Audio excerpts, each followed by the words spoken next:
Hello, welcome to my YouTube channel. You're at the right place at the right time, and this is your girl Jennifer Madifo. So I'm talking on 5 things that helped me stop doubting myself. I started showing up fully. So if you haven't subscribed to my YouTube channel, you are missing a lot. Please do well to subscribe. Hit the subscription button. So hey beautiful people, let's be real. Self-doubt can be loud. That voice in your head that says, "Who do you think you are? You are not ready. What if you fail?" For a long time, I let that voice stop me from speaking up, from taking opportunities, even from believing I was good enough. But today, I want to share 5 things that helped me silence the self-doubt. I started showing up for myself, my dreams, and my purpose. So if you've been second guessing yourself, this video is for you. So let's go. So point one, I stopped waiting to feel ready. Let me tell you something I wish I knew earlier. You will rarely feel ready. Whether it is starting a YouTube channel, applying for a scholarship, or speaking in front of people, like waiting for perfect confidence keeps you stuck. So what changed? What did I do? I started before I felt ready. I allowed myself to feel scared and still take the steps anyway. And every time I did, my confidence grew. So you just have to start even when you're not ready. Point two, I started talking to myself differently. I realized that the way I spoke to myself in private was affecting how I showed up in public. Before, I would say things like, "You're not smart enough, you're going to embarrass yourself," and so on. But now, I say things like this: "Jennifer, you are growing.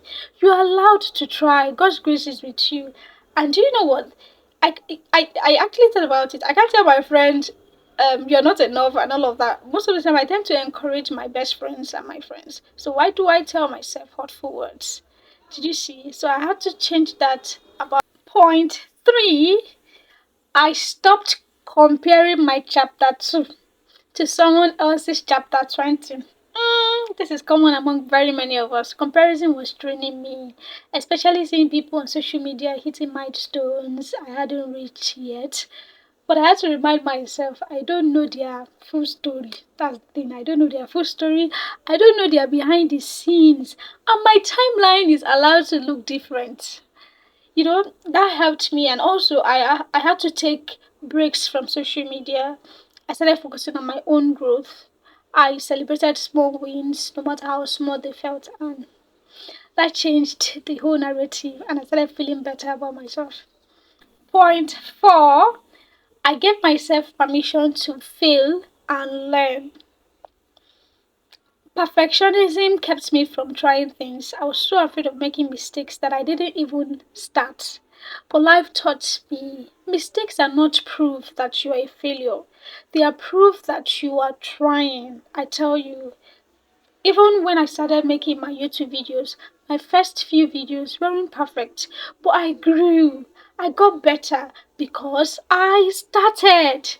Same with writing my books, same with school, same with presentation, same with life. You just have to start and you'll make mistakes, and those mistakes helps you become better. Point five, the last point. I let God define my worth, not people's opinion. One thing that really set me free, realizing that people's opinions are temporary, but God's opinion of me is eternal. I used to shrink because I didn't want people to judge me, but now I remind myself daily I am loved, I am chosen, I am equipped. Like, I stopped giving random people the power to define my worth. I started focusing on who God says I am, and that's what you should also do. So, if you're someone battling self doubt right now, I hope these 5 points helps you like they helped me. Tell me in the comments which of these points speaks to where you are right now, or just type "I am showing up for me" if this video encouraged you. If you found this video helpful, please like, subscribe, and share with someone who needs this reminder today. And remember, you don't have to be perfect to start. You just have to be willing to show up. Till I see you again in my next video, I remain Madufo Jennifer.